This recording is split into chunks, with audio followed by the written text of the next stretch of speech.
Hello everyone, welcome to ज्ञान IQ। दोबारा से मैं आपका ज्ञान IQ पे स्वागत करती हूँ काफ़ी दिनों के बाद। और अगेन मैं वही स्टार्ट करूँगी सबसे पहले DSSB एस्पिरेंट्स के लिए, क्योंकि उनका एग्ज़ाम हो सकता है जल्दी ही। मतलब इस साल तो मुझे मुश्किल लग रहा है, लेकिन नेक्स्ट ईयर मोस्ट प्रोबेबली हो सकता है। देखिए, फॉर्म तो आपने भर दिया है, लेकिन वो बीएड वाली प्रॉब्लम है कि बीएड कैंडिडेट्स को अलाउ करेंगे कि नहीं करेंगे। तो वो सारी चीज़ें सेकेंडरी हैं। हमारे लिए तैयारी जो है वो हमारी प्राइमरी चीज़ होनी चाहिए, जिस पर हमें फोकस करना चाहिए। तो वहीं से जहाँ पे मैंने खत्म किया था, मतलब जहाँ से मैंने छोड़ा था, वहीं से मैं उठा रही हूँ वापस से। अगली ही जो ये पेपर था, 13 नवंबर का जो ये पेपर था, 13 नवंबर 2019 का जो पेपर था, इसी को मैं ले रही थी। तो ये भी कंप्लीट नहीं हुआ है, 20-20 क्वेश्चंस के सेट में मैं इसको ले रही थी। तो इसी को हम कंप्लीट करेंगे। इसका ही नेक्स्ट पार्ट आज हम करेंगे। दोबारा से जितने भी नए लोग जुड़े हैं उन सभी को वेलकम टू माय चैनल। और आप पक्का प्रॉमिस विल बी रेगुलर, है ना। बहुत सारी ऐसी कंडीशंस हो जाती है जिनकी वजह से हम दूसरी चीज़ों में फंस जाते हैं, जैसे भी है। बट अभी सब कुछ ठीक ठाक है, होपफुली भगवान की दया से। तो चलिए, आज हम अपनी ज़्यादा बातें ना करते हुए सीधे अपने लेक्चर पे आते हैं। ठीक है, तो वही 20 क्वेश्चंस हैं इसके। आई थिंक इसके बाद 20 क्वेश्चन और बचे हैं, फिर ये डेट वाला जो एग्जाम है ये फाइनल हो जाएगा आपका, मतलब ये खत्म हो जाएगा। उसके बाद दूसरा कोई पेपर उठाएंगे, उससे करेंगे। ये सीरीज मैं छोड़ूंगी नहीं, लेकिन इसका ये है कि इसको बीच बीच में लाती रहूंगी, क्योंकि क्वेश्चंस DSSB के आपको समझना बहुत ज्यादा जरूरी है। तो चलिए बिना देरी के स्टार्ट करते हैं। Again welcome all of you.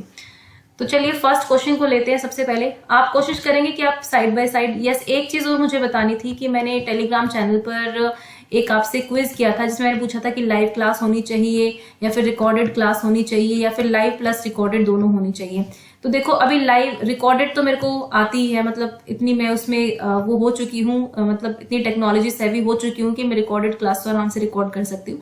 But live में थोड़ा सा दिक्कत ये आ रही है मुझे कि कुछ सॉफ्टवेयर्स होते हैं जिनके थ्रू हम स्क्रीन शेयर कर सकते हैं, लेकिन मैं उतनी अभी हूँ नहीं उस चीज में, मतलब मेरे को इतना आता नहीं है, तो उसको सीख रही हूँ। जैसे ही इसमें मैं थोड़ी थोड़ी मतलब स्मार्ट हो जाऊंगी इस चीज को यूज करने में, तो मैं जल्दी आपके सामने लाइव स्क्रीन शेयर करके, मतलब लाइव चलती रहेगी क्लास, आपके सामने स्क्रीन होगी, मैं बोलती रहूंगी और आपकी लाइव चैट भी मैं पढ़ के आपको रिप्लाई करती रहूंगी।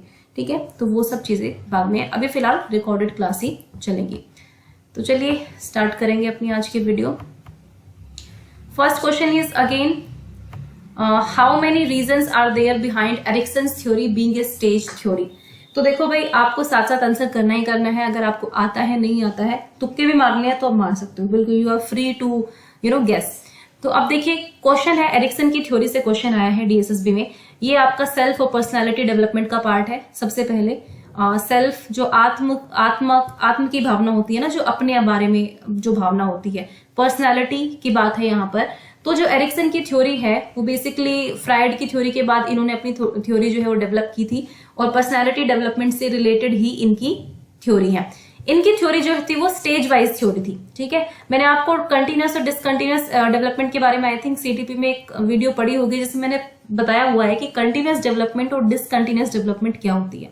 जब हम डिसकंटिन्यूस डेवलपमेंट की बात करते हैं, मान लीजिए डिसकंटिन्यूस डेवलपमेंट की बात करते हैं, तो यहाँ पे क्या होता है कि आपकी जो चीज होती है वो स्टेज वाइज होती है। ठीक है, ऐसे ये फर्स्ट स्टेज है, ये सेकंड है, ये थर्ड है, ये फोर्थ है, फिफ्थ है, इस तरह से स्टेज वाइज डेवलपमेंट होती है, जो डिसकंटिन्यूटी को मानते हैं। जो लेकिन कहते हैं कि डेवलपमेंट कंटिन्यूअस पार्ट है, वो मानते हैं कि जो डेवलपमेंट है वो बिल्कुल स्मूथ चलती है, ऐसे कोई रुकावट नहीं, कुछ नहीं, कोई पहला पड़ाव दूसरा पड़ाव नहीं, आप सीधे सीधे सीधे सीधे चलते रहते हो और ग्रेजुअली आपकी डेवलपमेंट हो जाती है। अब जो लोग ये मानते हैं कि development is a continuous process, ये निरंतर चलने वाली प्रक्रिया है, तो वो मानते हैं, वो स्टेजेस की बात नहीं करते फिर। ठीक है, जैसे आप किसकी बात कर सकते हो, वाइगोत्स्की की बात हम यहाँ पर कर सकते हैं। ठीक है, अब बात है जो डिसकंटिन्यूअस डेवलपमेंट को मानते हैं, जो कहते हैं कि भाई ये विकास का क्रम जो है ये ऐसे स्मूथली नहीं चलता, बस कि इसमें डिसकंटिन्यूटी भी आ सकती है। यानी कि एक स्टेज है, एक स्टेज की सारी चीजों को पार करने के बाद ही आप दूसरी स्टेज पर पहुंचेंगे, दूसरी चीजों की सारे चीजों को पार करने के बाद ही तीसरी पर आप जंप करते हैं सडनली। ठीक है, आप में ये सारी चीजें आ गई और आपने जंप कर दिया स्टेज पे, तो मतलब इसमें प्रॉब्लम्स भी आते हैं, क्राइसिस भी होते हैं, अपनी स्टेज के कुछ खतरे भी होते हैं, तो ये सब ये मानते हैं। तो एरिक्सन ऐसे ही थे जिन्होंने ये डिसकंटिन्यूअस डेवलपमेंट को की पैरवी की, और उन्होंने भी स्टेजेस दी अपनी थ्योरी में बेसिकली। लेकिन यहाँ पर क्वेश्चन क्या पूछा गया है, मैं भी हैरान हूं कि इस तरह के क्वेश्चन क्यों पूछे जाते हैं कि how many reasons are there, मतलब एरिक्सन के सिद्धांत का एक स्टेज सिद्धांत होने के पीछे कितने कारण हैं।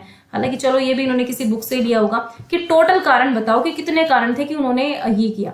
तो देखो मेरे अकॉर्डिंग जितनी मैंने एरिक्सन की थ्योरी पढ़ी है, आप ऐसे काउंट नहीं कर सकते कि कितने कारण हैं, ठीक है। अब यहाँ पे एक कारण तो लगाएंगे नहीं, क्योंकि जब भी उन्होंने स्टेज दी, ऑब्वियसली इतना बड़ा नाम है तो हम ये नहीं कह सकते ना सिर्फ एक कारण की वजह से उन्होंने स्टेज दे दी, ऐसी चीज नहीं थी। बेसिकली यहाँ पर क्वेश्चन 4 हो सकता है या 4 से ज्यादा भी हो सकता है, एग्जैक्ट मुझे भी नहीं पता कि कितने कारण थे, बट कारण बहुत सारे थे, जिनमें से कुछ मैं आपको बता सकती हूँ। जैसे सबसे पहली चीज उन्होंने क्या बोली थी, जैसे पियाजे कहते हैं ना कि डेवलपमेंट प्रोसेस जो होता है वो एक इंडिपेंडेंट सीरीज ऑफ स्टेजेस के थ्रू होता है, मतलब sorry interdependent series of stages के थ्रू होता है, कि एक स्टेज जो है वो दूसरी स्टेज से कनेक्टेड होती है, इसको पहले पार करोगे तो ही आप दूसरी में जाओगे। मतलब जो इसमें चाहिए, इसमें अगर कुछ कमियां रह गई तो वो आपकी अगली स्टेज पर जाकर पूरी होगी। मतलब इस स्टेज की कुछ ऐसी क्वालिटीज या कैरेक्टरिस्टिक्स होती हैं जो आप में डेवलप होनी जरूरी होती है, उसके बाद ही आप नेक्स्ट स्टेज पर जाते हो। सेम इसी तरह से एरिक्सन भी मानते हैं कि भाई जो भी स्टेजेस होती हैं उसके कुछ ना कुछ पर्टिकुलर गोल्स होते हैं। मतलब अगर स्टेज 1 है तो स्टेज 1 के अपने कुछ उद्देश्य होते हैं, अपने कुछ कंसर्न्स होती हैं, अपने कुछ डेंजर्स होते हैं, डेंजर समझते हैं, कुछ खतरे होते हैं। तो इस तरह से एरिक्सन ये बात करते हैं, ठीक है। उसके बाद एरिक्सन ने पर्टिकुलरली विकासात्मक क्राइसिस की बात की है, यानी कि डेवलपमेंटल क्राइसिस की भी उन्होंने बात की है कि हर स्टेज पे खतरा होता है इंसान को, या तो उसकी आइडेंटिटी अच्छी होगी, उसका अच्छा कॉन्फिडेंस आएगा, या उसकी आइडेंटिटी नहीं होगी। जैसे उन्होंने फर्स्ट स्टेज बात की है ना, basic trust versus basic mistrust, या तो ट्रस्ट यानी विश्वास डेवलप होगा या फिर नहीं डेवलप होगा। अगर उसकी देखभाल अच्छे से नहीं हुई तो यहाँ पे मिसट्रस्ट हो जाता है, यानी कि यहाँ पे विश्वास कायम नहीं हो पाता है, तो ये खतरा है स्टेज का। तो ये वाली चीज भी हो गई। सबसे पहले कि भाई इंटरडिपेंडेंट है, इंटरडिपेंडेंट सीरीज है कि एक दूसरे पर डिपेंडेंट है। दूसरी चीज ये है कि आप हर स्टेज के पर्टिकुलर गोल्स या फिर कुछ खतरे वगैरह ये सब होते हैं, ठीक है। और किस तरह से एक इंडिविजुअल, एक इंसान किस तरह से हर एक क्राइसिस को सोल्व करता है, वो अपने खतरों को किस तरह से निपटता है, ये उसकी आगे आने वाली जिंदगी जो है उससे वो भी डिपेंड करेगी, ठीक है। तो बेसिकली ये कुछ कारण जो मैंने आपको बताए हैं ये इसीलिए है, क्योंकि इसीलिए इनकी थ्योरी जो है वो स्टेज वाइज थ्योरी है, कि भाई क्योंकि हर इंडिविजुअल अलग होता है, उसकी अपने खतरों से निपटने की चीजें अलग होती हैं, तो इस तरह की चीजें। ओके, तो यहाँ पर आप 4 लगा देंगे, डीएसएसबी ने 4 आंसर दिया हुआ था, बट मैं ये कहूंगी कि यहाँ पे हम काउंटिंग नहीं कर सकते एग्जैक्टली, लेकिन ये है कि कम से कम भी 5-6 चीजें तो मैं ही बता सकती हूँ आपको, जो एरिक्सन की थ्योरी क्यों ये मतलब स्टेज वाइज थ्योरी थी, मतलब, ठीक है। सो इसका करेक्ट ऑप्शन होगा ऑप्शन नंबर 4। और इसमें वैसे ज्यादा का ही लगाया करो, अगर इस तरह का 1 2 3 4 है तो ज्यादा ही लगाओ, क्योंकि किसी भी एक चीज के पीछे सिर्फ एक कारण नहीं हो सकता है। नेक्स्ट है बुक रिव्यूज, यानी कि पुस्तक समीक्षाएं। हम बुक रिव्यूज करते हैं। हम बुक रिव्यूज कैसे करते हैं, ये आपके सामने एक बुक है, आपने सबसे पहले बुक का कवर पेज देखा कैसा है, मतलब अगर आप क्लास 2 के लिए बुक्स चेक कर रहे हैं कि आपको क्लास 2 की बुक सेलेक्ट करनी है, सपोज आप लाइब्रेरी की बुक्स सेलेक्ट करनी है आपको 20 क्लास 2 के लिए, तो आप इसका कवर पेज देखोगे, फॉन्ट साइज देखोगे, फॉन्ट साइज मतलब कितने बड़े, जैसे ये सुटेबिलिटी है, ये मैंने आई थिंक 24 ले रखा है आपके लिए फॉन्ट साइज, अगर मैं इसको 10 कर दूं तो आपको दिखाई भी नहीं देगा, इस तरह का। क्यों, कम से कम इतना तो रखूं ना कि बच्चा आराम से पढ़ पाए, या फिर आप लोगों के लिए वीडियो बना रही हो तो फॉन्ट साइज कम से कम इतना रखूं कि वो रीडेबल हो, है ना। तो वो सब हम देखेंगे। फिर हम पेजेस की क्वालिटी भी देखते हैं, अगर रफ पेज होते हैं तो पढ़ने में इंटरेस्ट नहीं लेते हैं बच्चे। फिर हम पिक्चराइजेशन, इलस्ट्रेशन देखते हैं कि कितनी पिक्चर्स का यूज हुआ है, तो ये सब बुक रिव्यूज में आता है। फिर हम एरर्स देखते हैं, जेंडर बायसेस देखते हैं, ये सब बुक रिव्यूज का पार्ट है, कि उसमें जेंडर बायसेस तो नहीं है बच्चों के लिए, उसमें पिक्चर सही दे रखी है कि गलत दे रखी है, वो जेंडर बायस तो नहीं है, वो किसी कम्युनिटी से को इंसल्ट करने से रिलेटेड तो नहीं है। तो ये सारी चीजें बुक रिव्यूज के अंदर आती हैं। क्वेश्चन में भी बताना है कि बुक रिव्यूज क्या करता है basically. Put the title of the new book on the notice board. आप पुस्तक की समीक्षा क्यों करते हो? नई पुस्तक का शीर्षक नोटिस बोर्ड पर रखती हैं, विद्यार्थियों को नई पुस्तक दिखाती है तथा उन्हें बताती है कि ये किस बारे में है, किसी पुस्तक की उपयुक्तता के बारे में निर्णय लेने में आपकी सहायता करते हैं, उपलब्धि का बोध देती है। तो फटाफट से आंसर करो, क्या आंसर होना चाहिए इसका। आप जो आंसर करेंगे उसके बाद फिर मैं अपना आंसर बताती हूँ आपको कि क्या होगा। तो देखिए यहां पर जो क्वेश्चन होगा वो होगा, ऑप्शन जो होगा वो होगा option number C, help you decide on the suitability of a book, है ना। अब मैंने कहा ना, मैंने एक एग्जांपल लिया कि क्लास 2 के लिए आपको बुक सेलेक्ट करनी है, तो आप बुक रिव्यू तो करेंगे ना। तो वही चीज है कि आप उस पुस्तक की उपयुक्तता के बारे में देखेंगे कि वो लेने लायक है कि नहीं है, बच्चों के लिए उपयोगी होगी कि नहीं होगी। तो option number C will be the correct option है। नेक्स्ट जाते हैं प्रश्न नंबर 3 पर। What are the certain rules that are set with children to ensure an inclusive learning environment? एक समावेशी अधिगम वातावरण को सुनिश्चित करने के लिए बच्चों के साथ तय किए गए कुछ निश्चित नियम क्या हैं? थोड़ा स्पीड में बोल रही हूँ बट आपका टाइम बचाने के लिए। तो भाई बताइए, इंडिपेंडेंट लर्निंग इन पेयर्स और groups requires cooperation not competition. तो ये है कि एक इंक्लूसिव लर्निंग एनवायरनमेंट है। इंक्लूसिव लर्निंग एनवायरनमेंट का मतलब यही है, समावेशी अधिगम वातावरण, जहाँ पे सब अपने अनुसार पढ़ सकें, सबको थोड़ी आजादी हो, आप एक सब दूसरे के साथ मिलजुल कर काम कर सकें, जहाँ पे बच्चे को कोई फियर ना हो, हर बच्चे को रिस्पेक्ट मिले, इज्जत मिले, ये सब। तो इसमें यही है कि ग्रुप में जब चीजें होती हैं तो इंडिपेंडेंट लर्निंग तो होती ही है। देखो, पेयर्स की बात हो या फिर ग्रुप्स की बात हो, इंडिपेंडेंट लर्निंग तो होगी ही होगी, लेकिन उसमें कॉपरेशन की जरूरत होती है, कंपटीशन की जरूरत नहीं होती है। बिल्कुल ठीक है भाई, अगर बच्चे एक दूसरे से compete करने में आएंगे तो ग्रुप का मतलब ही नहीं रहेगा। अगर मैं टीम इंडिया की क्रिकेट 11 की बात करूं, मैं कहूं कि रोहित शर्मा और विराट कोहली आपस में लड़ेंगे, लेकिन नहीं, मैं पहले जाऊंगा, मैं ये करूंगा, वो करूंगा, तो कैसे वो ग्रुप रह जाएगा ना, फिर तो वो बिल्कुल हो जाएगा। तो यहाँ पे हमें कॉपरेशन की जरूरत पड़ती है, कॉम्पिटिशन की जरूरत नहीं पड़ती। नेक्स्ट है, children need to share object so that they can access all the functions. तो बच्चों को अपनी वस्तुएं भी साझा करने की आवश्यकता है ताकि वो सभी कार्य तक पहुंच चुके। बिल्कुल, जब एक ग्रुप की बात होती है, इंक्लूसिव एनवायरनमेंट की बात है, तो वहां पे शेयरिंग और केयरिंग भी चलती है। So both 1 and 2 will be the correct option. आप साथ साथ आंसर करते रहें, क्लास का इंटरेस्ट बना रहेगा। नेक्स्ट है, which of the following statement is correct. इनमें से कौन सी स्टेटमेंट जो है वो करेक्ट है। Fill in exercises can be used for vocabulary. Fill in exercises do not require more active production of the definition. Fill in exercises means fill in the blanks हो गए, या वन वर्ड सब्स्टिट्यूशन वाली चीजें हो गई, है ना, जिसमें मैंने ब्लैंक दे दिया, इज ए बॉय। ठीक है, यहाँ पे आप रमेश, सुरेश, ही का यूज कर सकते हो, है ना, तो ये फिल इन एक्सरसाइज हो गई। सो ये क्या करते हैं बेसिकली, इनको वोकैबुलरी के यूज किया जा सकता है। जी बिल्कुल यूज किया जा सकता है। अगर आप फिल इन द ब्लैंक्स देंगे यहाँ पर, ठीक है, किसी भी चीज का एक दे दिया आपने सपोज आप एडजेक्टिव्स के साथ ले रहे हैं, आप वर्ब्स के साथ ले रहे हैं, मेन वर्ब्स के साथ ले रहे हैं, तो वोकैबुलरी तो इंक्रीज होगी ना। उसके बाद यहाँ पर आपको डेफिनेशन प्रोडक्शन की ज्यादा जरूरत नहीं पड़ती है। आपने एक बार चीजें देख ली और आप मतलब अंदाजा लगाते हैं, गैस लगाते हैं, आपको थोड़ा बहुत ही इसमें ध्यान देने की जरूरत पड़ती है। बिल्कुल आप एक्टिव प्रोडक्शन ऑफ डेफिनेशन पर नहीं जाता। एक तो मैं कहूँ कि डिफाइन एनिमल्स को डिफाइन कर दो, ठीक है, और एक मैं पूरी स्टेटमेंट दे दूं और एक चीज मिसिंग रखूं, तो बच्चे इसको ज्यादा बेहतर समझेंगे, ना कि पूरी एनिमल्स की चीज को डिफाइन करने में। सो दोनों ही ऑप्शन सही होंगे, both 1 and 2 are correct. Next question देखते हैं। Showing a global understanding of language in context comes under which title. ठीक है, अब क्वेश्चन थोड़ा सा अटपटा है। प्रसंग में भाषा की वैश्विक समझ को दिखाना, मतलब किसी कंटेक्स्ट में जब आप ग्लोबल अंडरस्टैंडिंग दिखाते हैं लैंग्वेज की, तो ये किसके अंडर आएगा? ये स्पीकिंग में आएगा, ये लिसनिंग में आएगा, ये रीडिंग में आएगा, ये राइटिंग में आएगा। बेसिकली ये पूछा गया क्वेश्चन। देखिए कंटेक्स्ट यहाँ पर क्वेश्चन क्या है कि ग्लोबल अंडरस्टैंडिंग ऑफ लैंग्वेज, मतलब एक वैश्विक समझ, जो भाषा की एक वैश्विक समझ होती है कि वैश्विक तौर पर जो भाषा की समझ बनती है उसको किसी प्रसंग में दिखाना।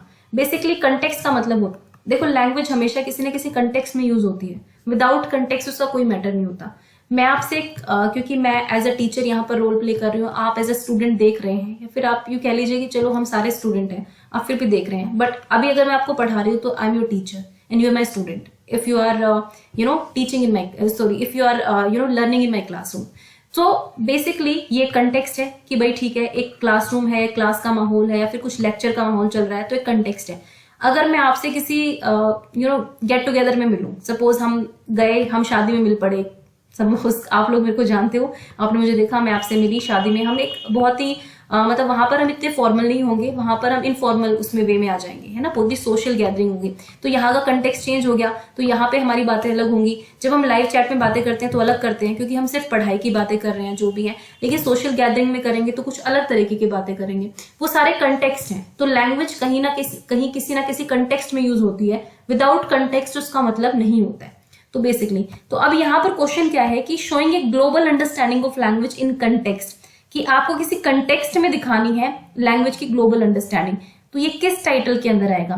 देखो यहाँ पर स्पीकिंग और लिसनिंग नहीं होगा, क्योंकि यहाँ पर ग्लोबल अंडरस्टैंडिंग की बात चल रही है कि ग्लोबल अंडरस्टैंडिंग बनानी है लैंग्वेज की और किसी कंटेक्स्ट में। सो ऑब्वियसली अगर मैं इसका एक एग्जाम्पल देती हूँ आपको, सपोज न्यूज़पेपर में हम एक आर्टिकल पढ़ते हैं, हम में भी गवर्नमेंट को क्रिटिसाइज करने वाला आर्टिकल है, फार्मर्स जो प्रोटेस्ट कर रहे हैं या जो लॉज बन रहे हैं, सपोज उसी पर एक आर्टिकल आया हुआ है, तो हमारे पास एक कंटेक्स्ट है कि भाई ठीक है, एक फार्मर्स बिल है, फार्मर्स जो है हड़ताल पर बैठे हैं और आप ही हैं, तो इस आर्टिकल को पढ़ते वक्त आपकी एक क्या बनेगी, आपकी एक अंडरस्टैंडिंग बनेगी, ठीक है, आपकी एक ग्लोबल अंडरस्टैंडिंग बनेगी। यहां पर मेरे कहने का मतलब ये है कि यहाँ पे आपकी एक अंडरस्टैंडिंग बनेगी। देखिए, जब भी कोई ऑथर कुछ लिखता है और उसका रीडर जो पढ़ता है, हो सकता है कि ऑथर का इंटेंट कुछ और हो लेकिन रीडर कुछ और उसको समझ ले। समझ रहे हैं आप बात को, कि यहाँ पे ऑथर ने कुछ और चीज समझानी चाहिए हो, लेकिन अगर हम बायस्ड होते हैं किसी चीज की तरफ तो हम कुछ और भी समझ सकते हैं। हो सकता है कि डायरेक्ट वही ट्रांसफर हो जो हम बताना चाहते हैं, जो ऑथर बताना चाहता है,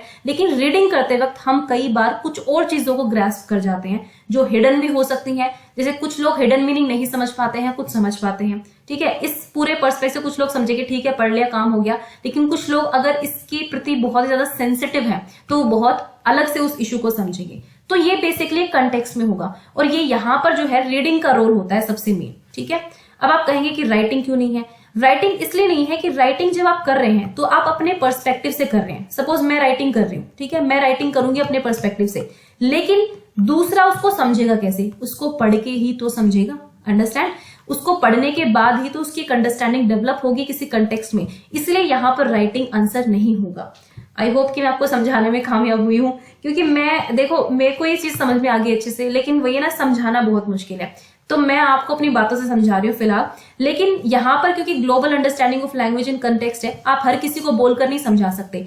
ये जो रीडिंग करते हो ना, जब न्यूज़पेपर रीडिंग होती है, मैगजीन्स होती है, आर्टिकल्स होती हैं, ये जितनी भी रीडिंग है, या फिर आप जो सोशल मीडिया पे रीडिंग करते हो, पोस्ट को पढ़ लेते हो, किसी भी चीज को पढ़ते हो, तो ये सब आपकी ग्लोबल अंडरस्टैंडिंग बन रही है किसी ना किसी कंटेक्स्ट में, और वो हो रहा है रीडिंग के थ्रू, वो राइटिंग के थ्रू नहीं होता है। राइटिंग जब हम करते हैं तो हम पर्सनल करते हैं, है ना। मैं लिख रही हूँ, मैं कोई पोएम लिख रही हूँ, मैं स्टोरी लिख रही हूँ, या फिर कुछ भी आर्टिकल लिख रही हूँ, तो मेरा अपना पर्सपेक्टिव है। लेकिन जब एक ग्लोबल लेवल पर वो जाती है तो वो रीडिंग के थ्रू ही पॉसिबल होता है। आई होप कि अब आपको शायद समझ में आ गया हो। तो इस क्वेश्चन का आंसर होगा आपका रीडिंग। हो सकता है कि मैं थोड़ा बहुत आपको समझाने में कामयाब ना रही हूं, तो आप कमेंट ड्रॉप कर देना, एक बार अलग से सेशन ले लेंगे इस चीज का, ठीक है, कोई प्रॉब्लम नहीं है, क्योंकि ये बहुत ही इंपॉर्टेंट चीज है और ये लैंग्वेज पर क्वेश्चन डीएसएसबी में बार बार पूछे जाते हैं। नेक्स्ट है, which of the following is not a part of a teacher's role. इनमें से कौन सा टीचर के पार्ट का रोल नहीं होता, मतलब टीचर के रोल का पार्ट नहीं होता, सॉरी उल्टा बोल गई।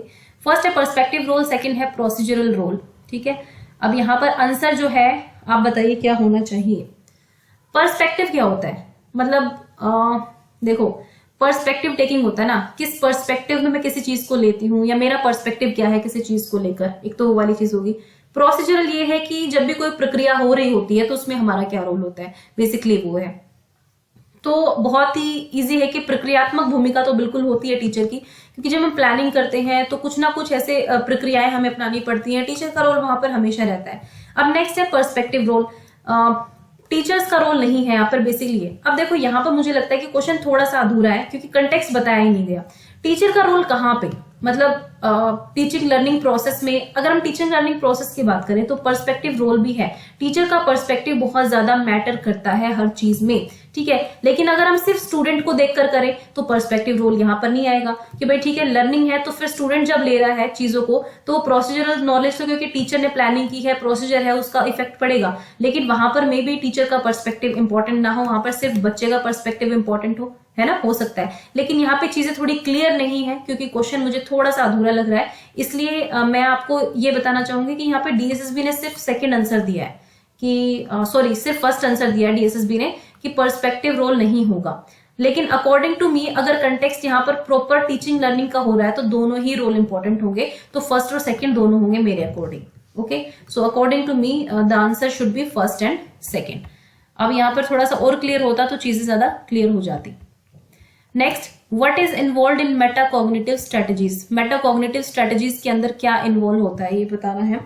तो देखो, metacognition is cognition about cognition, है ना, संज्ञान के बारे में संज्ञान, अधिसंज्ञान बोलते हैं इसको बेसिकली हिंदी में। हिंदी मीडियम के स्टूडेंट्स समझ लें, अधिसंज्ञान बोलते हैं। तो अधिसंज्ञान कब होता है? सपोज आपने कुछ भी सोचा और आपने उसको अप्लाई कर दिया, आपने कोई चीज कर दी। सपोज आपको लग रहा था कि भाई ठीक है, एक संस्था में आप काम कर रहे हैं जहाँ पे बहुत ज्यादा करप्शन हो रहा है। मैं एग्जांपल से इसलिए समझाती हूँ कि आपको चीजें क्लियर हो जाए। करप्शन हो रहा है, आपने इसकी शिकायत बड़े अफसरों को कर दी, ओके। अब इसके बाद आप सोच रहे हैं कि आपने मुसीबत मोल ले ली, या आपने सही किया कि गलत किया, अरे छोटी सी बात थी, मैं दबा भी सकता था इस चीज को, ये भी दबा भी सकती थी, है ना, कुछ भी चीजें। तो ये बेसिकली आप क्या कर रहे हैं, आप अपने आप को करेक्ट करने की कोशिश कर रहे हैं, अपना रिव्यू ले रहे हैं एक तरह से कि हाँ भाई ये जो मैंने किया है वो ठीक किया कि नहीं किया, ऐसे क्या कंसिक्वेंसेज हो सकते हैं, क्या मैं इसमें आगे सुधार कर सकता हूँ, या जो भी है। खैर एक करप्शन को पकड़वाना तो अच्छी चीज है, मैं जस्ट एक एग्जाम्पल ले रही हूँ। तो क्या इन्वॉल्व होता है? प्रीव्यू, पूर्वावलोकन। पूर्वावलोकन नहीं होता है, ये काम करने के बाद या कुछ आप चीजें कर लेते हैं उसके बाद आप उसका आदि संज्ञान ले रहे होते हैं। तो यहाँ पर केवल सेल्फ करेक्शन होगा, क्योंकि आप रिव्यू इसीलिए करते हैं कि आप अपने आप को करेक्ट कर पाए। So only second is the correct answer. ठीक है, आप साथ साथ आंसर जरूर करें क्योंकि मैंने उसमें डाला हुआ है प्रीमियर में। ओके, नेक्स्ट है writing activity. Writing at word level comes under. जो राइटिंग एक्टिविटी है कि राइटिंग एट वर्ड लेवल, आपको बच्चों को शब्द लेवल पे है, आप बच्चों को सिर्फ शब्द सिखा रहे हैं, तो आप यहाँ पर कौन सी एक्टिविटी कराएंगे? Label for pictures. सपोज आपने बच्चों को पिक्चर्स दिखा दी, एनिमल की पिक्चर, फ्लावर की पिक्चर, किसी भी चीज की पिक्चर, और फिर आप कहते हैं कि आप इसको लेबल करो, ये हो सकता है। फिर है आपका वर्ड पजल, यानी कि जैसे ये होता है ना इस तरह की पजल्स, अरे मैं इसको थोड़ा सा बना नहीं पा रही हूँ ढंग से, इस तरह की पजल्स होती हैं। आपने बीच में ए लिख दिया, ठीक है, यहाँ पे मैंने सी लिख दिया, आपने बच्चों का कंप्लीट करो, ये हो गया। फिर यहाँ पे मैंने आर लिख दिया, उसके बाद फिर यहाँ पे मैंने टी लिख दिया, तो रैट, कैट, इस तरह से वर्ड्स करा रहे हो ना आप, दोनों ही हो गई। तो यहाँ पर both 1 and 2 will be the correct option. कुछ क्वेश्चन इतने इजी होते हैं कि आराम से आप करके निकल सकते हो, है ना, लेकिन कुछ बहुत ज्यादा मुश्किल होते हैं। What are some tips for effective use of digital video in classroom? क्या टिप्स देंगे आप effective use of digital video का, आप किस तरह से यूज कर सकते हैं? Familiarize yourself with the website media, कि जिस भी मीडिया से आप कर रहे हैं उसको मतलब फैमिलियराइज हो। अगर आप यूट्यूब से कुछ पढ़ाना चाह रहे हैं तो आपको यूट्यूब के बारे में पता होना चाहिए। Watch the sequence several times before the show so you know when to stop. और आपको अगर मान लो कोई वीडियो दिखानी है, सपोज मैं प्लांट्स पे एक वीडियो दिखा रही हूँ बच्चों को, और प्लांट्स में मैंने 2-4 वीडियो देख ली, लेकिन अगर मैंने सिर्फ बाहर से देखी, कवर अच्छा है, ठीक है, अट्रैक्टिव लग रही है, लेकिन अंदर कंटेंट देखा ही नहीं, तो फायदा नहीं है ना। तो आपको पूरी वीडियो देखनी चाहिए, आपको कहाँ पर स्टॉप करनी है, कहाँ पर चलानी है, कहाँ पर पोज देना है, सब पता होना चाहिए। तो फर्स्ट एंड सेकंड, तो both first and second will be the correct option. Next question है, which of the following can not be considered as a learning objective in EVS file making assessment. इनमें से कौन सा जो है learning objective नहीं हो सकता जब आप ईवीएस की लर्निंग करा रहे हैं? Knowing about assessment skills, using a single type of test technique. भी असेसमेंट स्किल्स का आपको पता होना चाहिए, किस चीज से आप मूल्यांकन करने वाले हैं। टेस्ट टेक्निक्स का पता, सिर्फ एक ही टाइप की टेस्ट टेक्निक पर जाएंगे, फीडबैक देंगे, या फिर एनालिटिकल एबिलिटीज बच्चे की समझेंगे। तो भाई असेसमेंट स्किल्स का आपको पता होना चाहिए, बिल्कुल ठीक है। फीडबैक देना भी जरूरी है अगर बच्चे ने कुछ किया है तो। अंडरस्टैंडिंग द, और बच्चे की जो एनालिटिकल एबिलिटीज है उनको भी समझना जरूरी है, क्योंकि आप असेसमेंट करने वाले हैं। तो यहाँ पे सिर्फ एक सिंगल टाइप की टेस्ट टेक्निक आप यूज नहीं करेंगे, तो ऑप्शन यहाँ पर बी ही होगा। इसमें ये पूछा था कि कैन नॉट बी, कौन सी नहीं हो सकती, ठीक है, तो ये हो गया आपका correct option, option number B for ball, वो ठीक होगा। Next question is question number 11 and question is on which of the following occasions can a decision be made to use a child's first language। मतलब किस किस occasion पर आप decide कर सकते हो कि आप बच्चे की फर्स्ट लैंग्वेज का यूज कर सकते हो। फर्स्ट लैंग्वेज मीन्स उसकी मदर टंग या जो भी है उसका आप यूज कर सकते हो। तो बच्चे की पहली भाषा का उपयोग करने का निर्णय लिया जा सकता है किस अवसर पर? तो predicting what comes in a story, जब आप सपोज आपने एक स्टोरी बता दी, वो कछुए खरगोश वाली स्टोरी है ना जो आज बदल चुकी है, तो उसमें पहले क्या था कि कछुआ जीत जाता है क्योंकि वो सो जाता है, लेकिन खरगोश सो जाता है और कछुआ धीरे धीरे अपनी चाल से, slow and study wins the race होता है ना, वो वाली बात। लेकिन अब उसकी एंडिंग कुछ अलग भी होती है। अब की बार ये दिखाया गया कि कछुआ सच में हार जाता है, मतलब वो वाली बात है, और रैबिट वहां पर जीत जाता है। तो यहाँ पर इस तरह की स्टोरीज पर, जो ट्रेडिशनल स्टोरीज हैं, आप यहाँ पर डिफरेंट एंडिंग अगर बच्चों से प्रिडिक्ट करवाना चाहते हो कि उनके अकॉर्डिंग क्या होगा, तो बिल्कुल बच्चा अपनी लैंग्वेज में यहाँ पर बता सकता है, फर्स्ट लैंग्वेज में। डिस्कशन ऑन लर्निंग स्ट्रेटेजीज, आप लोग लर्निंग की स्ट्रेटेजीज डिसाइड कर रहे हो, सपोज आपने बच्चों को भी इन्वॉल्व किया हुआ है, तो यहाँ पर भी आप बच्चों की फर्स्ट लैंग्वेज का यूज कर सकते हैं, क्योंकि थोड़ी इनफॉर्मल सी सिचुएशन है ना, बिल्कुल फॉर्मल नहीं है कि नहीं पेपर ही लिख रहे हो या फिर असेसमेंट हो रहा है, आपको restrict to your second language only, English only, इस तरह की चीजें नहीं है। तो यहाँ पर both 1 and 2 will be the correct option. अब चलते हैं क्वेश्चन नंबर 12 पर। Which of the following is not one of the aspect of socio-cultural environment? This is very easy question. तो custom, norms, traditions सारे इसका पार्ट होते हैं, but architecture is not part of socio-cultural environment. So option number A is correct. Next है question number 13th, यहाँ पर question है, which of the following statement are correct regarding creative expression in EVS. तो EVS में creative expression चाहिए होते हैं आपको, है ना, रचनात्मकता चाहिए होती है। जब आप ईवीएस पढ़ रहे हैं, पर्यावरण अध्ययन पढ़ रहे हैं, तो क्या इनमें से करेक्ट होंगी? Creativity increases the ability to restrict change. Creativity जो है, रचनात्मकता परिवर्तन को प्रतिबंधित करने की क्षमता बढ़ाती है। मतलब आपको लगता है कि यहाँ पे कुछ चेंज होना चाहिए, लेकिन क्रिएटिविटी कहेगी कि नहीं, चेंज मत करो। देखो, वैसे डीएसएसबी ने इसका आंसर गलत दिया हुआ है, ये तो बिल्कुल भी नहीं होगा। क्वेश्चन ये कि करेक्ट है, क्रिएटिव एक्सप्रेशन चाहिए ईवीएस में आपको। आप क्रिएटिव हो, क्रिएटिव मीन्स आप चेंज करना चाहते हो चीजों को, आप कुछ नया लाना चाहते हो। रचनात्मकता या सृजनात्मकता क्या होती है? जब आप कुछ नोवल एटरेंसेस लेके आते हो, नोवल चीजें लेके आते हो, नई चीजें लेकर आते हो ना, नया कुछ बोलते हो, नया कुछ लिखते हो, नया कुछ इन्वेंट करते हो, वो क्रिएटिविटी है। आप कितना क्रिएटिव हो सकते हैं जब आप नया म्यूजिक वीडियो बना रहे हो, आपने नया गाना कंपोज किया है, कुछ भी, तो क्रिएटिव है। तो अगर आप क्रिएटिव हो तो आप चेंज को रेस्ट्रिक्ट कैसे करोगे? मतलब आप तो चाहोगे ना कि चेंज आए, नई चीजें आए, तो ये गलत है। Creative expression can be very useful in developing the affective domain. बिल्कुल, अफेक्टिव डोमेन मतलब भावात्मक जो डोमेन होता है आपका, 3 डोमेन होते हैं ना हमारे, तो भावात्मक डोमेन क्या होता है? हमारे सेल्फ से, पर्सनालिटी से, बहुत चीजों से, हमारे इमोशन से कनेक्टेड होता है। तो जब आप क्रिएटिव होते हो तो आपका इफेक्टिव डोमेन भी बहुत ज्यादा डेवलप होगा, आपके अंदर अच्छा सेल्फ कॉन्फिडेंस आएगा, बहुत सारी चीजें होंगी, तो ये ठीक है। Creativity stimulates learning. बिल्कुल, क्रिएटिविटी स्टिमुलेट करती है लर्निंग को, आपको लर्न करने को। जब आपने सोच लिया मन में कि मुझे कुछ नया करना है, तो उससे लर्निंग भी तो होगी ना, बढ़ावा तो मिलेगा ही। तो दोनों ही यहाँ पर बिल्कुल ठीक होंगे, लेकिन फर्स्ट ऑप्शन नहीं हो सकता। लेकिन डीएसएसबी ने यहाँ पर फर्स्ट, सेकंड, थर्ड तीनों ऑप्शन दिए हैं आंसर में, लेकिन ये नहीं होगा। यहाँ पर option number B is correct. Second and third, second और थर्ड ही ठीक होगा। भाई, क्रिएटिविटी कैसे आपकी एबिलिटी रेस्ट्रिक्ट चेंज को कर सकती है? मतलब ये अगर किसी को लगता है कि मैं गलत हूं तो मुझे बताए, क्योंकि मुझे लगता है कि चेंज को रेस्ट्रिक्ट करोगे तो क्रिएटिविटी नहीं होगी ना। आप मतलब कि जो चीज है आप उसी के साथ चलना चाहते हो, आप उसको बदलना नहीं चाहते हो। But creativity needs you to change everything ना, आपको चेंज करके कुछ नया लाने की बात होती है। तो यहाँ पर ऑप्शन नंबर सेकेंड और थर्ड बिल्कुल करेक्ट होंगे। Okay, so option number B will be the correct option. Next है, which story telling technique can be overlooked.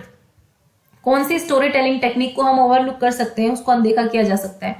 कि विद्यार्थियों को मुख्य शब्दावली और वाक्यांशों को दोहराने का मौका देकर भाग लेने के लिए प्रोत्साहित करना, हर समय ध्वनि प्रभाव बनाना, बच्चों को शामिल करने के लिए उनसे प्रश्न पूछना, जहां जरूरत हो कहानी पर टिप्पणी करना था, बच्चों को कहानी से संबंधित करना। बिल्कुल ठीक है भाई, ये थर्ड भी फर्स्ट भी ठीक है, एनकरेज तो करना ही है बच्चों को। उसके बाद आपका है साउंड इफेक्ट्स। हर टाइम आपको साउंड इफेक्ट्स देने हैं? नहीं, ऐसा जरूरी नहीं है, आपको हर टाइम साउंड इफेक्ट जो है देने की जरूरत नहीं होती है। तो ये बी गलत हो जाएगा, बाकी सारे पॉजिटिव आंसर्स हैं, तो यहाँ पर बी ऑप्शन करेक्ट होगा। मतलब क्वेश्चन के हिसाब से करेक्ट होगा, वैसे देखे तो बच्चों के हिसाब से करेक्ट नहीं है। What do you mean by formulaic language? ठीक है, सूत्रात्मक भाषा। देखो, सूत्रात्मक भाषा क्या होती है? बेसिकली सूत्र क्या होता है? एक फॉर्मूला होता है, ठीक है, फॉर्मूला फिक्स हो जाता है, तो समझ लो कि फिक्स लैंग्वेज एक तरह की। फिक्स लैंग्वेज मीन्स जो हमारे इडियम्स होते हैं, जैसे कि वो कहते हैं ना, अब मुझे एक आधा इडियम, एप्पल पाई या अल्मा मैटर, बहुत सारे ऐसे इडियम होते हैं जो बेसिकली फिक्स होते हैं, उनका मीनिंग भी फिक्स होता है, और मतलब उनका मीनिंग भले उनको मैच ना करे, बट वो ऐसी चीजें होती हैं जो फिक्स्ड है अपने उसके लिए, है ना, और उनको बार बार आप उस फिक्स फॉर्म में ही रिपीट करते हो उन चीजों को। तो फॉर्मुलिक लैंग्वेज, सूत्रात्मक भाषा से आप क्या समझते हो, ये बेसिकली बताना है। The type of English that children produce in early stages of language learning. Secondary में यूज करते हैं, प्राइमरी क्लासेस में यूज करते हैं, खेलते वक्त। अब देखो ना, आप ऑप्शन को ध्यान से देखो, ये तीन तो मतलब क्या ऑप्शन है? फॉर्मुलिक लैंग्वेज क्या हम सिर्फ सेकेंडरी में यूज करेंगे, प्राइमरी में यूज करेंगे? लैंग्वेज ऐसा पार्ट है कि जो वर्सेटाइल है, उसको वो बहुत डायनेमिक चीज है, वो स्टैटिक नहीं होता है। तो यहाँ पर ये तीनों ऑप्शन तो आप देखते समझ जाओगे कि ठीक नहीं है। ऑप्शन नंबर ए यहाँ पर करेक्ट है। ये मैंने आपको तुक्का मारने की एक कला बताई है, ठीक है, कि देखो भाई ऐसा नहीं हो सकता ना कि सिर्फ सेकेंडरी में, प्राइमरी में। कभी आपने सुना है कि इस लैंग्वेज को सिर्फ इसी में यूज करना है? बच्चे के पास अगर एक बार एक लैंग्वेज का पिटारा खुल गया तो वो उसको कभी भी यूज कर सकते हैं। Basically early stages of language learning में बच्चे क्या करते हैं? बहुत सारी चीजों का आंसर आपको यस ही करेंगे, बहुत सारी चीजों का आंसर आपको नो ही करेंगे, बहुत सारी चीजों में एक ही सेंटेंस को बार बार रिपीट करेंगे। तो वो उनके लिए वो जो लैंग्वेज यूज करते हैं वो फॉर्मुलिक हो जाती है, फॉर्मुलिक एक्सप्रेशंस भी बोलते हैं इनको। तो ये क्या होती है आपकी type of English that children produce in early stages of language learning. So option number A यहां पर करेक्ट होगा। नेक्स्ट है, what role is part of prompting children to use different strategies.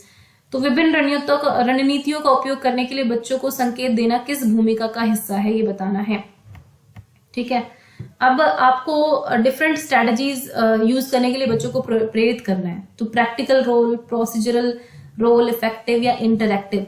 देखो जब डिफरेंट स्ट्रेटजीज, वैसे यहाँ पर जो है ना थोड़ा सा कंफ्यूजिंग होगा आपके लिए, लेकिन यहाँ पर जो आंसर है प्रैक्टिकल रोल, प्रोसीजरल तो बिल्कुल नहीं होगा, इफेक्टिव भी नहीं होगा, इन दोनों का तो कोई मतलब नहीं है। बात आती है प्रैक्टिकल और यहाँ पर इंटरैक्टिव पर। ठीक है, तो यहाँ पर डिफरेंट स्ट्रेटजीज यूज करने के लिए प्रॉम्प्ट करना है बच्चे को। ठीक है, तो कौन सा होगा, यहाँ पे इंटरैक्टिव रोल होगा, बच्चे का भी इंटरैक्टिव रोल होगा, मतलब संवादात्मक होगा, जहां पे वो भी बातचीत कर पाए, वो भी पार्टिसिपेट कर पाए। ठीक है, ये वो वाली बात है। तो यहाँ पर option number D will be the correct option. Next, which of the following is not a reason for using story books. इनमें से कौन सा एक स्टोरी बुक यूज करने का रीजन नहीं है, ये बताना है। स्टोरीज एक्सरसाइज द इमेजिनेशन, बिल्कुल भाई, कहानियां कल्पना की कवायद करती है। हमने देखा था ना कि स्टोरी में बच्चा प्रिडिक्ट कर सकता है, उसको प्रिडिक्ट करने का ऑप्शन होना चाहिए, क्या पता एक अच्छी स्टोरी और मिल जाए आपको। Story books develop children's learning strategies, बिल्कुल। Stories are inspiring, challenging and enjoyable. Hearing story in the classroom is a political experience, तो बिल्कुल बकवास सा वाहियात सा जो आंसर है वो डी है। तो यहाँ पर कि पॉलिटिकल एक्सपीरियंस को कुछ वो नहीं करती वो, ये ऑप्शन, पहले ऑप्शन जो 3 है वो बिल्कुल करेक्ट है, ये रीजन नहीं है स्टोरी बुक्स को पढ़ने का। What is the step 4 in A useful computer session called. जो स्टेप 4 होता है यूजफुल कंप्यूटर सेशन में, उसको क्या बोलते हैं। देखो भाई, ये किसी ने मुझे कमेंट करके भी बोला था कि आप प्रोडक्टिव कंप्यूटर सेशन को बताओ, है ना। मैंने इसके लिए सर्च भी किया, काफी पढ़ा इसको मैंने, आईसीटी की प्रॉपर जो गवर्नमेंट की साइट होती है, आईसीटी करिकुलम की जो साइट है, बट इस नाम से मुझे कुछ नहीं मिला, कुछ नहीं ऐसा मुझे लगा हाथ की भाई कंप्यूटर सेशंस पर्टिकुलरली दिया हो। जो मुझे बहुत अच्छी चीज मिली वो मैं आपको बताऊंगी। बेसिकली इसको पढ़ाने की जरूरत है, इसकी एक अलग क्लास लेनी पड़ेगी। पहली चीज मुझे मिली है, यहाँ पर सिर्फ 3 सेशंस की बात है भाई। जो नेशनल पॉलिसी है आईसीटी करिकुलम के ऊपर, ये मैं बिल्कुल ऑथेंटिक गवर्नमेंट डॉक्यूमेंट्स के आधार पर बता रही हूँ। आईसीटी की जो नेशनल पॉलिसी बनाई गई कि भाई आईसीटी का यूज बच्चों को भी कराना है, साथ ही साथ टीचर्स को भी ट्रेनिंग करानी है, तो उसमें कुछ चीजें तय की गई थी। तो उसमें 3 चीजें तय गई हैं, 3 लेवल से सेट किए गए हैं। पहली चीज तो यहाँ पर स्टेप 4 तो होगा ही नहीं, तो इसका आंसर जो है ये यहाँ पर ऑप्शन नंबर 4 जो है ये गलत हो जाएगा। ठीक है, अब वो 3 क्या चीजें हैं वो मैं आपको रफली बता देती हूँ। अब बेसिकली गवर्नमेंट ने ये कहा है कि आईसीटी जब आप सिखाएंगे तो बच्चों के लिए तो ये बोला है कि 1 वीक में 3 सेशन होंगे। ठीक है, बच्चों के लिए बता रही हूँ मैं, बच्चों के लिए 3 सेशन की बात हुई है। एक तो टीचर का सेशन होगा जहां पे टीचर समझाएगा, और 2 प्रैक्टिकल सेशन होंगे बच्चों के लिए, जहां पर बच्चे यूज करेंगे इन प्रैक्टिकल चीजों का, भले ही वो कंप्यूटर है, भले ही वो टैबलेट है, भले ही वो मोबाइल है, जिससे वो डिजिटल या आईसीटी की ट्रेनिंग ले रहा है। तो यहाँ पर 2 सेशंस में तो बच्चा खुद सीखेगा, और फर्स्ट सेशन में टीचर उनको इंट्रोड्यूस कराएगा चीजों को, या समझाएगा उससे पहले। और अगर हम टीचर के लेवल पे बात करें तो आईसीटी कॉम्पिटेंसीज डेवलप कराने के लिए बेसिकली 3 ब्रॉड लेवल्स बताए गए हैं। First is basic level, second is intermediate level, और थर्ड इज एडवांस लेवल। तो यहाँ पर मैं सारा आपको नहीं पढ़ा सकती हूँ। बेसिकली इस क्वेश्चन का आंसर जो है वो स्टेप 4 कोई भी ऐसा स्टेप 4 नहीं बताया गया है। बेसिकली 3 ही लेवल्स बताए गए हैं, बेसिक, इंटरमीडिएट और एडवांस लेवल। ओके, और अगर बच्चों के सेशन की बात करें तो 3 सेशन की यहाँ पर नेशनल पॉलिसी बात करती है। एक तो है टीचर रिलेटेड सेशन, जिसमें टीचर उनको इंट्रोड्यूस कराएगा चीजों से, और 2 प्रैक्टिकल सेशंस होंगे। तो आप ये कह सकते हो कि फर्स्ट सेशन जो होगा वो बिफोर सेशन होगा, जब बच्चे एक्चुअल में प्रैक्टिकल यूज करेंगे कंप्यूटर वगैरह का, उससे पहला का सेशन जहां पर टीचर उनको गाइड करेगा। फिर उसके बाद दोनों जो होंगे, एक तो ड्यूरिंग द सेशन, मतलब जब बच्चे यूज करना सीखेंगे उस चीज को, उसके साथ वो करके, और फिर एक एडवांस लेवल होगा थर्ड में, जहां पर कुछ वो आफ्टर द सेशन क्या करेंगे, बेसिकली वो चीज है। ठीक है, वो एडवांस लेवल है। तो इस तरह से 3 लेवल्स की बात की गई है। इसकी क्लास एक अलग से ले लेंगे प्रोडक्टिव सेशन की। तो यहाँ पर option number B correct option होगा। नेक्स्ट है which of the following exercise can a teacher give to his or her students to teach about living and non living things in EVS. तो EVS में अगर living और non living things सिखानी है तो इनमें से क्या जो है वो टीचर दे सकता है अपने बच्चों को, ये बताना है। तो आसान क्वेश्चन है, आज स्टूडेंट्स रिमेंबर एग्जांपल्स, कि बच्चों को कहे कि भाई ठीक है तुम रट लो, एग्जांपल रट लो। लकड़ी जो है वो कंप्यूटर जो है वो नॉन लिविंग है, गाड़ी भी नॉन लिविंग है, इंसान लिविंग है, जानवर लिविंग है, इस तरह से एग्जांपल रट लो। आज students to list the living and non living things they see around, या फिर बच्चों को आप कहेंगे कि आप ठीक है अपने आसपास देखो और पहचानो कि कौन सी लिविंग थिंग है, कौन सी नॉन लिविंग थिंग है। बच्चों को कहो कि कॉपी करें एग्जांपल्स, है ना, टेक्स्ट बुक से। नेक्स्ट है asking students to write about articles and man made objects. ठीक है, तो सबसे बेटर जो है यहाँ पर ऑप्शन होगा ऑप्शन नंबर बी, क्योंकि यहाँ पर बच्चा जो है अपनी लाइफ को कनेक्ट करेगा, यहाँ पर आउटसाइड लाइफ को कनेक्ट करेगा क्लासरूम लर्निंग से। तो सबसे बेस्ट एग्जाम्पल ये होगा, ऑप्शन नंबर बी यहाँ पर करेक्ट ऑप्शन होगा। अब हमारा जो लास्ट क्वेश्चन है वो है which of the following can be learning objective, which of the following can be learning objective in an EVS plan lesson plan while teaching about living and non living things. कौन सा जो है learning objective हो सकता है EVS lesson plan में जब हम लिविंग और नॉन लिविंग के बारे में बता रहे हैं। अब देखो डीएसएस भी यहाँ पे आपको जरूरी नहीं है हर बार लिविंग नॉन लिविंग देगा, वो टॉपिक्स चेंज कर लेगा और ईवीएस के बारे में क्वेश्चन आपसे पूछेगा। Students will be able to name all non living things, कि सारे नॉन लिविंग थिंग्स के बाद बताओ। Students can state the characteristics of living and non living things. ठीक है, उसके बाद student will differentiate between artificial and natural things and student can draw diagrams of living things. थोड़ा सोचकर बताओ इसका क्या आंसर होना चाहिए। वैसे देखो अगर हम लर्निंग ऑब्जेक्टिव डिसाइड कर रहे हैं लिविंग और नॉन लिविंग का, ठीक है, सो देखो सबसे पहला ए जो पार्ट है वो तो पॉसिबल नहीं है ना कि सारे नॉन लिविंग थिंग्स के बच्चे नाम बताएंगे। अभी पर्दे, कूलर, खिड़कियां, दीवार, हर चीज का नाम लेना पॉसिबल नहीं है ना, तो ये होगा नहीं। अब बच्चे कैरेक्टरिस्टिक्स, क्योंकि जब बच्चों ने खुद देखी हैं, जब बच्चों ने खुद पहचानी है चीजें अपने आसपास देख के, तो कैरेक्टरिस्टिक्स तो उनको पता होनी ही चाहिए और ये एक ऑब्जेक्टिव हो सकता है हमारे ईवीएस में। अब उसके बाद है कि डिफरेंशिएट करेंगे आर्टिफिशियल और नेचुरल थिंग्स। आर्टिफिशियल नेचुरल नहीं, यहाँ पर बेसिकली ऑब्वियसली नेचुरल आर्टिफिशियल एक अलग कैटेगरी बन जाती है। ठीक है, लिविंग नॉन लिविंग अलग कैटेगरी है। उसके बाद है students can draw diagrams of living things, यहाँ पर सिर्फ लिविंग थिंग्स के बारे में है, तो यहाँ पर ऑप्शन डी नंबर बी जो है वो बिल्कुल करेक्ट होगा, क्योंकि यहाँ पे नॉन लिविंग और लिविंग पर ही फोकस किया गया है। सी में कंफ्यूज मत होना, क्योंकि वहां पे आर्टिफिशियल और नेचुरल थिंग्स है। अब देखो पत्थर जो होता है, ठीक है, स्टोन, वैसे तो वो नेचुरल थिंग है लेकिन वो नॉन लिविंग भी तो है ना, समझ रहे हो बात को। तो यहाँ पर डिफरेंशिएट आप लिविंग और नॉन लिविंग के बारे में पढ़ रहे हो, जबकि ये आर्टिफिशियल और नेचुरल दोनों चीजें नॉन लिविंग भी तो हो सकती हैं, बात वही है। तो ऑप्शन नंबर बी यहाँ पर करेक्ट ऑप्शन होगा। तो ये थे आपके next 20 question. I hope you like it, और अगर कोई डाउट है तो लिख देना नीचे, ठीक है, पढ़ लूंगी और पढ़ने के बाद कोशिश करूंगी कि उस चीज पर वीडियो बनाऊं। और एक तो चीजें मुझे और बतानी थी पर मैं भूल गई, कोई बात नहीं, नेक्स्ट क्लास में इस चीजों को डिस्कस कर लेंगे। और केवीएस वालों के लिए जो ईवीएस का आपको थोड़ा छूटा हुआ है मटेरियल, वो भी मैं उस पर भी काम कर रही हूँ, जल्दी ही आपको उसकी वीडियो मिल जाएगी। और ये डीएसएस भी साइड बाय साइड चलता रहेगा, साइकोलॉजी का या फिर जो भी आपका सीडीबी का पोर्शन है वो सभी के लिए। ओके, ये क्वेश्चन केवीएस वालों के लिए अब एप्लीकेबल है, चाहे आप टीजीटी की तैयारी कर रहे हो। देखो डीएसएस बी पार्ट बी का जो लेवल है वो केवीएस की टीजीटी को कवर करता है। ओके, केवीएस का जो टीजीटी के लिए आपको मेथोडोलॉजी पढ़नी है वो उसको कवर करता है। और मैं कोशिश कर रही हूँ कि मैं एक प्रॉपर इन चीजों को मतलब लाइन वाइज ऐसे प्रिपेयर करने की कोशिश कर रही हूँ, बट उसमें थोड़ा टाइम लगता है, अंडरस्टैंड। तो अभी जो चीजें चल रही हैं उन्हीं को कंटिन्यू करेंगे, और जो टॉपिक्स आपको ना समझ में आए वो थोड़ा थोड़ा मुझे बता देना ताकि मैं उन पर वीडियो बना सकूं। थैंक यू फॉर वॉचिंग ज्ञान IQ।